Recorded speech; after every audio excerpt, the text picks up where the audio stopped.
ịta ahụhụ gbara ọtọ zụchaa nwa ọma nweta ọrụ ọ na-atụtụgharị ihe na dọtị ka ọ bụrụ na o ri nri ọ jọkwa njọ. So na ihe anyị na-ayọ gọọmenti ma ndị na-abụrụ gọọmenti wee nyere anyị aka ka a mara ihe emere n'ọchịchị a ka ewepụga ọchịchị a na ọdụrụ anyị mma n'ahụ chachachari. I'm a keke driver, you can see. Everything I get in the day is go to fuel. If you buy fuel and buy diesel, and buy gas for your cooking gas, it's all over. So it's unbearable for common man. Government should intervene to help common man. Any di ka fuel gbadata tupu ka etinye ọnụ n'okwu a ka amara ka things ga-esi gbadata both ma transport, both ma ka esi akwụkwọ n'ụgwọ. Everything is down too much. We went to school, it was 1,000 before, now it's 1,500. And government, they are adding money. And instead, registration money is 2,500, but now it's 8,000. Everything is down too much. Ọchịchị gọọmenti nke a nwekwa ka o si wee dị anyị n'obi. Ịnekwa anya na business anyị, so many things na-ala akụkwa from there. Ilechezi ihe ji igo. Ihe igo buru ama mbukwa ihe ị ga-ego again. O tinyekwa ego biko anyị na-ayọ ka gọọmenti a obodo a biko nyetụrụ anyị aka at least ka ihe kwetụ anyị ị na-emetụ aka. Price ebuga fuel melụ ihe niile adị ngala ọnụ. I believe ọ bụrụ na fuel gbadata bụ na elebe fuel like 500 o mee ihe niile agbadatawa. So anyị nọ na nsogbu na anyị na-achọ na ka ga-esi ụzọ ga-enyere anyị aka. A na-ayọ Tinubu na ndị otu ya ha biko amalite ga-esi nyere anyị aka. Ma gọvanọ of Enugu State ebe anyị nọkịta bụ Enugu State ka anyị nọ ya biko ha kpatara enyemaka mere anyị ebere na agụ na chigbusi anyị nche niile ebe anyị nọkịta. Water is scarce everywhere. Anywhere we go, water is scarce for us. Everywhere there is no water. I don't know why water board people do not want to give us water. Our pump have not rushed for many days and many weeks. So we want our pump to rush. Please, government, help us. For like 2 weeks now, mmiri agbabekwe n'ogbe anyị n'ọnụ asatọ. Mmiri agbabekwa mụnwa na-evunube ihe n'isi nsa amụmụ ana m evusikwa ihe ebe m na-achọ mmiri ịma na mmiri ka eji eme everything. So I don't think na mmiri bụ ihe kwesịrị na-akọ mmadụ ebe ọ bụla ọnụ ka obodo a nyere anyị aka biko ma fuel ihe ngara ọna niile ka enwee ike iwepụtụ ego na some things ka ọ dịkwa na affordable ka ndị mmadụ nwee ike ị na-enweta nwe ya. Mostly ihe niile anyị na-use n'obodo anyị bụ Nigeria bụ ihe ndị ọcha rụcha wee na-ebubata n'obodo anyị bụ Nigeria. So I wee na-ayọ gọọmenti to reduce the cost of importation ka onwe ike nyere ndị na-ebubata materials aka ka onwe ike reduce kwa the cost of all these things a na-erecha anyị ka anyị nwa na onwe anyị kwa onwe ike reduce kwa the cost of production because ka ihe na-arị ka anyị nwa na adịkwa ego na home production. Enwe dị ka ọchịchị kịta si dị anyị mmacha sisi ụtụtụ anọ m na shọpụ m eletazubo m 1,000 naira mana erigo m more than 3,000. Niile na-ada gbowai ka igote naira taa epụ ọ bụrụ 20 naira. Onwezi ka esi na-egote common garị nkịtị ịṅụ garị abụrụ problem. Ọchịchị fero anyị nọkwa n'ime amụnwala ike ha biko ha mee ebere gbanwee obi ha marakwa na ndị ha na-achị achị bụ mmadụ maka na mmadụ bụ eze mmadụ mee o ji bụrụ eze ahụ. Unu gwa ha dododo na agadi nwaanyị atọgbo ebe anwụ na-acha mmiri na-ama no narị arịrị amara ha biko ha tọ n'obi. If you want safety, if you want comfort, if you want to go to wherever your destination is, it is Oyije. Kedu onye butere fa? Oyije. Bokopi, si abokopi. Onwe ya mma m ga-ekwu karịkwa na otu a Nigeria dị ọdị mụ ma mma maka na mgbe izu ọ bụ otu a ka ọ dịbu na mbụ. Mgbe izu anyị na-etolite a na-enye anyị tọrọ anyị ga-eji ya gụọ ezigbote ihe baa uru ewere esi ezigbo ofe dị mma ọ bụrụ rice ma a ga-enyekwa ya ma enye ya olula isi ewere sie ezigbote ihe dị mma mana nke ụbọchị taa ma hụ amadụ na-ata mụnwa like m ya mụnwachi ikwu biko unu ga-agwa ndị si na ha bụ ndị isi na amazi na ọ Jehova bụ onye nwe isi niile unu ga-agwa ha biko ha tọnụa n'obi ha mee ebere na mkpu a Nigeria na-eti na mụnwa like ya ịta ahụhụ gbara ọtọ zụchaa nwa ọma nweta ọrụ ọ na-atụtụgharị ihe na dọtị ka ọ bụrụ na o ri nri ọ jọkwa njọ ọ bụrụ ihe mmadụ na-eme unu biko unu gwa ha na mụnwa ama ebe m ga-esi bido amakwa n'ebe m ga-akwụsị ihe niile na-ada gbowai ka igote naira taa epụ ọ bụrụ 20 naira onwezi ka esi na-egote common garị nkịtị ịṅụ garị abụrụ problem n'obiko unu gwa ha na onye iru na-ebe akwa onye azụ na-ebe akwa ọchịchị fero anyị nọkwa n'ime ya mụnwa laike ha biko ha mee ebere gbanwee obi ha marakwa na ndị ha na-achị achị bụ mmadụ maka na mmadụ bụ eze mmadụ mee o ji bụrụ eze ahụ ogbenye mee ọgaranya ọ bụrụ ọgaranya nọgide bụrụ ọgaranya a na-asị na ọgaranya na-esi na chi ọgaranya adịghị esikwa na chi ọgaranya na-esi na mmadụ ome gị iburu eze ahụ n'ihi na ọ bụrụ na ụmụaka niile na-agarị na-etiri vootu onye ahụ na-achị na-aga achịwa ya nọrọ n'ochu ahụ ya mee ebere mee amara nke na-agbacha m anya mmiri bụ ụmụaka atacha ahụ gacha akwụkwọ onwe ọrụ ha na-enweta nne zocha nwa ịtụgharịkwa na-azụgharị nwa ọzọ ọ jọgbukwa onwe ya njọ biko na mama ebe m ga-ebido mama ebe m ga-akwụsị unu gwa ha dododo na agadi nwaanyị atọgbu ebe anwụ na-acha mmiri na-ama na ọ na-arị arịrị amara ha biko ha tọọ n'obi ha biko mee ya n'aha Jehova ka anyị si nọrọ kịta obi adịrị anyị mma atọ nke iji ihe ndị Fulani na-eme na be anyị chụpụcha anyị n'ugbo anyị ada akọzi ugbo anara anyị ụmụ anyị na nwunye anyị kpọrọ na-anabe free na dịka ọchịchị kịta si dị ọchịchị kịta na ọchịchị dị bifọ mgbe dị bifọ ka m bidogodu n'aka nke Goodluck Jonathan mgbe anwa anyị na-eri alafia bụ na anyị na-eriju afọ ọfụma na ọlụ onwe anyị no nsogbu ọbụla so na ayọ anyị na-ayọ gọọmenti ma ndị na-abụrụ gọọmenti wee nyere anyị aka ka a mara ihe emere n'ọchịchị a ka ewepụga ọchịchị a na ọdụrụ anyị mma n'arụ chachachari chi were ọchịchị were nye mmadụ dịka Peter Obi ka ọ chịba anyị nwa anyị ga-ala ike na ọ bụla chịbara anyị na Naịjirịa so enwe dịka ọchịchị kịta si dị anyị mmacha si isi ụtụtụ anọ m na shọpụ m eletazubo m 1000 naira ma na-erigo m more than 3000 to n'ibe anyị na-eke biko si were ọchịchị si dozie obodo ka obodo dị mma si mee ka Igbo gaba Yoruba gaba Hausa gaba nke nyenwa ka anyị na-ayọ ka emere anyị a na-achị anyị ọchịchị nchigbu ada enedo anyị anya anyị adachi nọkwa na anyị adachi ekwerekwa hapụ anyị ka ahụfụ anyị nwa anyị anọrọ nọkwata na abụrọkwanụ na-enyere anyị ọchịchị na abụrọkwanụ na-ekwere ka anyị chịa ọbịakwana ibe na-eme na be m Nwike ibe ọ na-eme na steeti ya ajọka ọjọka ị na-ewe da nọọ prezidenti Tinubu nyere aka si emebi ihe ndị ahụ anyị alaikere chigbuo ozugbo ajọka so na ana Igbo anọkwatala ọfụma anyị ncha ma Hausa ma Yoruba nwere onye ahụ fọrọ so chiche eji ala anyị gọọmenti ka anyị nwee ike nọ n'udo anyị Biafra anyị chọrọ ịna anyị achọghịzi bụ ndị Naịjirịa afa m bụ Ugwu Chukwuebuka thank God abụ m onye na-enete Imagodei Designs ọma bie nwe ebe a na-akwa akwa ọnọdụ anyị n'obodo anyị bụ Naịjirịa ugbu a ọ dị oke egwu ọ bụrụ ndị oyibo asị gị nothing to write home about before ihe anyị ji arụ ọrụ dịka owu maọbụ material anyị ji arụ ọrụ before a na-enweta ya n'ọnụ ana mana kịta ọ dịzi very very expensive so anyị wee na-ayọ gọọmenti biko otu ọbụla ga-esi enyere anyị aka ka unu budata especially the cost of importing of goods because mostly ihe niile anyị na-use n'obodo anyị bụ Nigeria bụ ihe ndị ọcha rụcha wee na-ebubata n'obodo anyị bụ Nigeria so anyị wee na-ayọ gọọmenti to reduce the cost of importation ka onwe ike nyere ndị na-ebubata materials aka ka onwe ike reduce kwa the cost of all these things a na-erecha anyị ka anyị nwa n'onwe anyị kwa onwe ike reduce kwa the cost of production because ka ihe na-arị ka anyị nwa na-adịkwa ego na home production ọ bụ na reduce enyere aka na all these things the cost of importations ọ ga-enyere aka anyị nwa na-arụpụta ihe a niile dịka akwa a na-eyi n'ahụ na ihe ndị ọzọ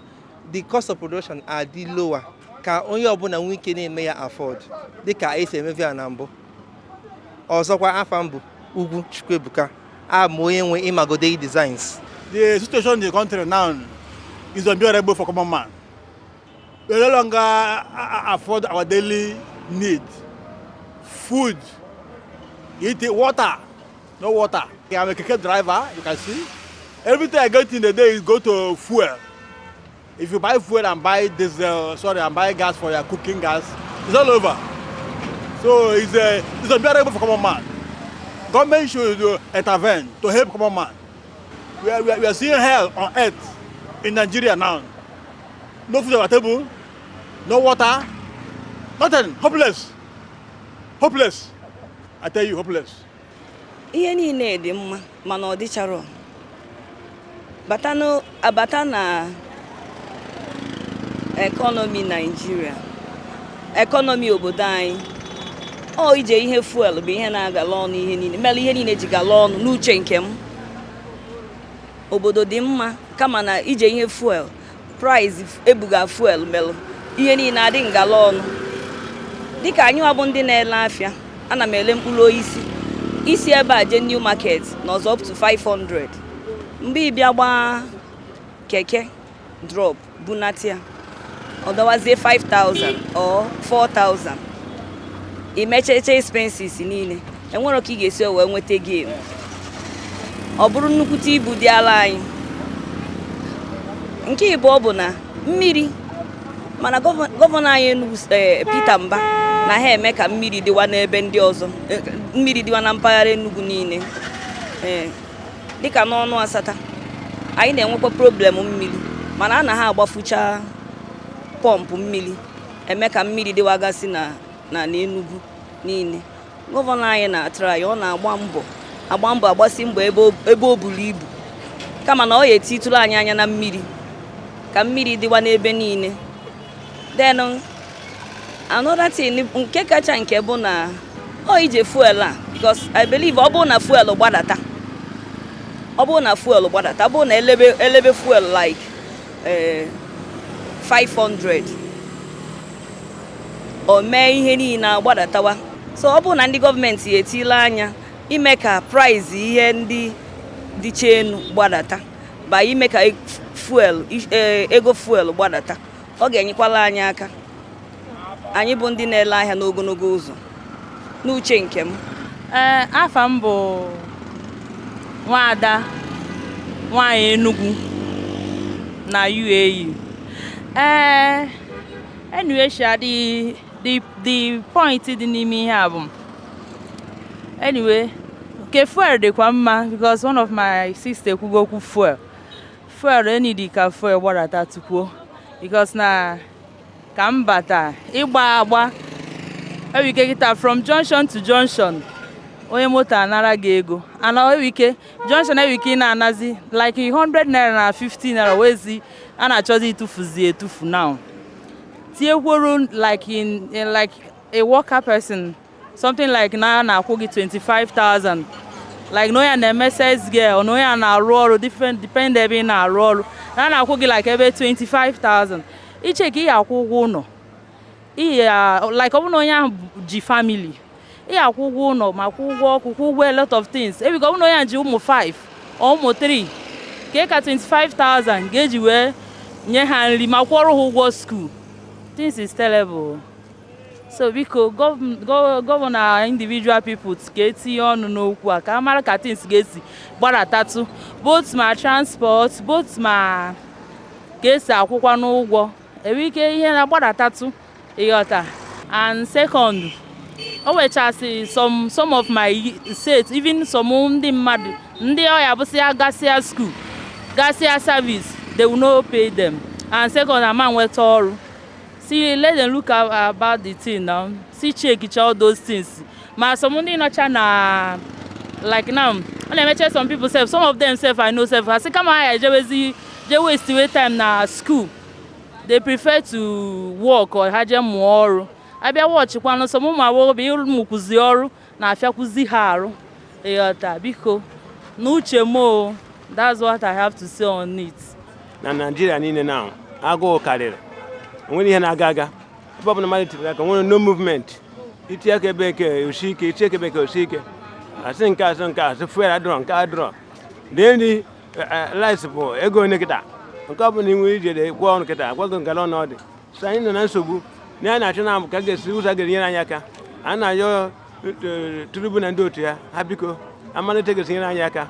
ma gọvanọ of Enugu steeti bụ ebe anyị nọkịta bụ Enugu steeti ka anyị nọ ya biko ha kpatara enyemaka mere anyị ebere na agụ na chigbuchi anyị nche niile ebe anyị nọkịta anyị chebe ka o si wee dịrị anyị na ndị ụmụ boys na ndị ahụ ka dị mma ka dị redi iji iwe wee debe ọgụ bikos obi adịrọ ha mma bikos of ihe na-eme so otu anyị nọkịta na agụ na-agụ mmadụ onye pụta na ije were iji zuru ihe mmadụ kịta na akụgbuo gị si na izuru ori mana ndị gọọmenti na onwe nke ha na-enekwa anya fụ na agụ na-agụ anyị enwere ike ịbịasị ka mmadụ ka ihe ga-emere ndị poor peoples ndị poor ka ha nwee ike na-eri nri hapụ anyị ka agụ na-egburisi anyị ọdụmma ha na-ebara anyị anya mara ka ga-esi mere ndị mmadụ ihe ọma ka ha nwee ike na-arachi aka ba ịdị na-ebu ọnụ mmadụ a na-anwụ for nothing sake n'enu ka anyị na-agbazi ma gambrin ma ihe dị iche iche ka nwee ike mmadụ mee gịnị ka mmadụ nwee ike wee rie nri ọ dịrọ mma ihe abụrụ ekwesịrị ịdị na-eme na Naijiria nwa akarịgo dekan level Naijiria buru ibu so ihe ekwesịrị ịdị na-emeri ndị mmadụ ihe onwe ndị na-eje cheki ndị nọ n'old men nọchi n'ụlọ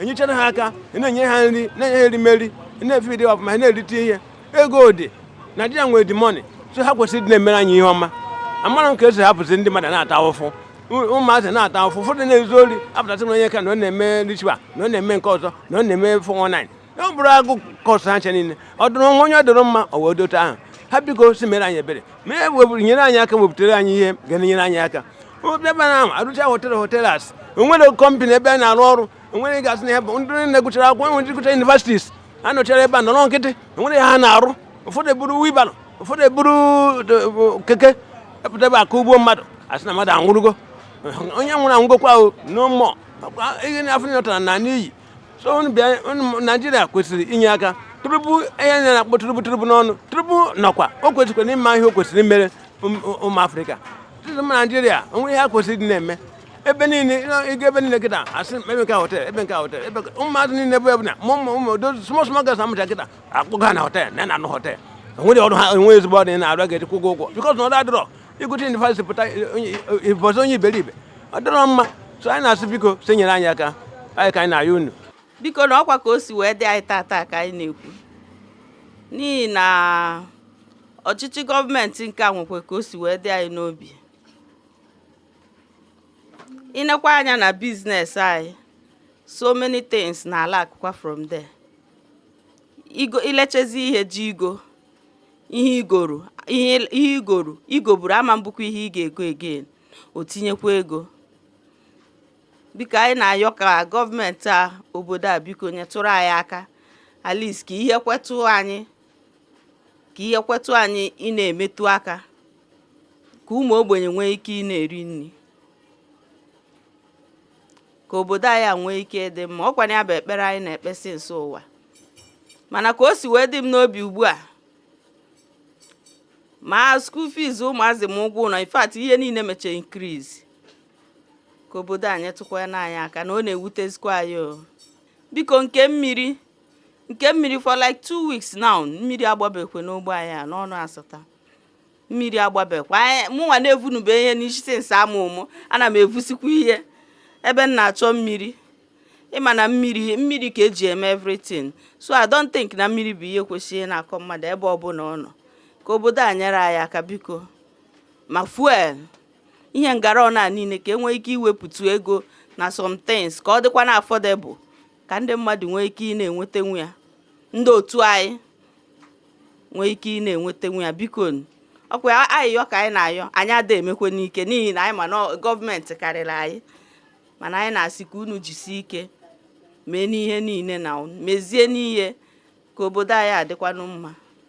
I'm talking about our school fees. We went to school, it was 1,000 before, now it's 1,500. And government, they are adding money. And instead, registration money is 2,500, but now it's 8,000. Everything is down too much. And to fetch water, it now used to be hard for us. Water is scarce everywhere. Anywhere we go, water is scarce for us. Anywhere we used to go, it used to be hard for us to fetch water. Even the people that is producing water, I don't know why water board people do not want to give us water. Our pump have not rushed for many days and many weeks. So want our pump to rush. Please, government, help us. And please, don't increase our school fees. Try to release it. I know it will be hard, but please try. Government require economy na otego medical. School fees I will 20,000, but kita above 30,000. Government because rayaka above na man try because try. If you want safety, if you want comfort, if you want to go to wherever your destination is, it is Oyije. Keronya butelfa? Oyije.